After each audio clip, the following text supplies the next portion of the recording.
Thank you very much, Chairwoman Maloney, and thank you, Mr. Dodaro, for coming in front of us today and offering your expertise in some of these emerging issues that we should be keeping an eye out for. Now, you are the Comptroller General of the United States, correct? That's correct. And, for some of my constituents and community watching at home, that means among your many other responsibilities, you kind of keep an eye on the books for the United States. Would that be fair to say in a broader sense? Yes, books and programs, all federal activities. Okay, wonderful, thank you. So before I begin, Madam Chairwoman, I would like to ask for unanimous consent to submit a ProPublica article on Facebook on enforcing tax law and a letter from 88 national organizations urging President Biden and Congress to invest in fair enforcement of the tax law to the record. Without objection. Thank you very much. So, Mr. Dodaro, let's talk about taxes. If I was the CEO presently of a large international corporation that was founded here in the United States and wanted to manipulate my taxes and park the profits somewhere else, do you think I'd be able to get away with that in our current system?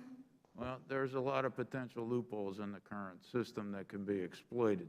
Thank you. And, actually, according to this ProPublica article, it seems that some records have been unearthed, and Sheryl Sandberg wrote in an April 2008 email that, quote, "My experience is that by not having a European center and running everything through the U.S., it is costly in terms of taxes." And Facebook's head of tax actually replied to Sandberg in these records, and the company needed to find a, quote, "low-taxed jurisdiction to park profits."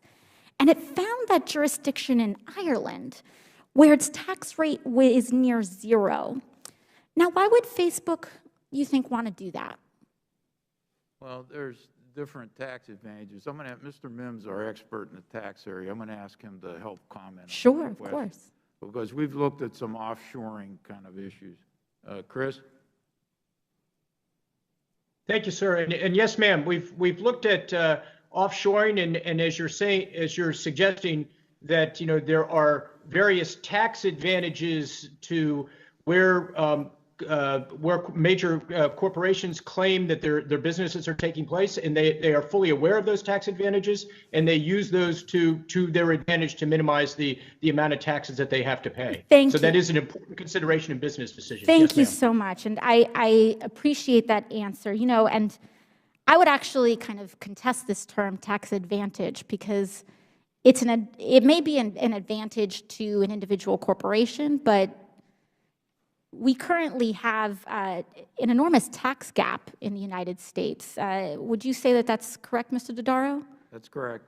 And so a weakened tax enforcement actually rigs this economy against workers. It seems as though we are starting to see a pattern where the IRS is starting to go a little bit more after lower income people that target the EITC, and this is kind of reference due to the lack of resources that the IRS currently has. Would that be fair to say? Well, the amount of enforcement efforts and auditing of the tax returns has been going down as a percentage. I'm not sure what the current mix is. Yeah, and so, it seems like companies like Facebook have kept billions of dollars in tax breaks through tactics like offshore tax evasion. But working families are struggling to pay rent, put food on the table, and stay alive. And in fact, we're constantly told that we cannot afford tuition-free public colleges, expansion of healthcare in the United States because we can't afford it. But the official estimates peg the national tax gap at $381 billion per year. But the former Commissioner Charles Rizzotti estimates that it is now closer to $600 billion.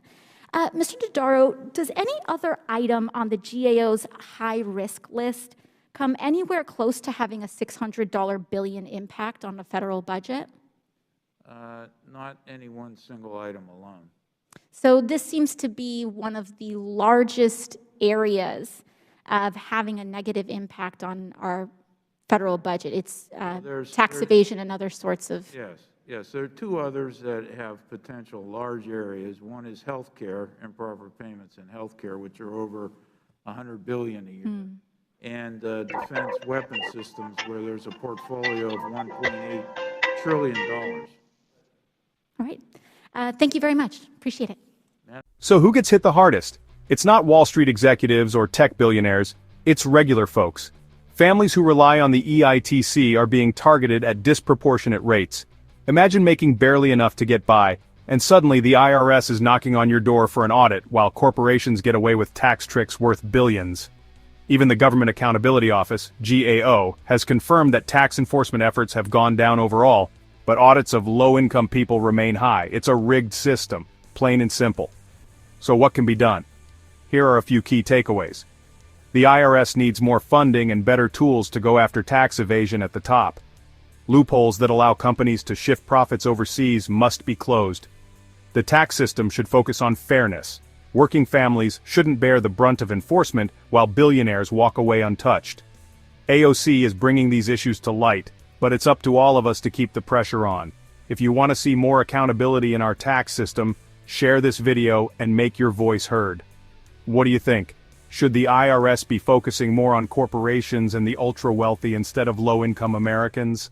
Let me know in the comments below. And if you found this video informative, don't forget to give it a thumbs up and subscribe for more deep dives into the biggest issues impacting us all.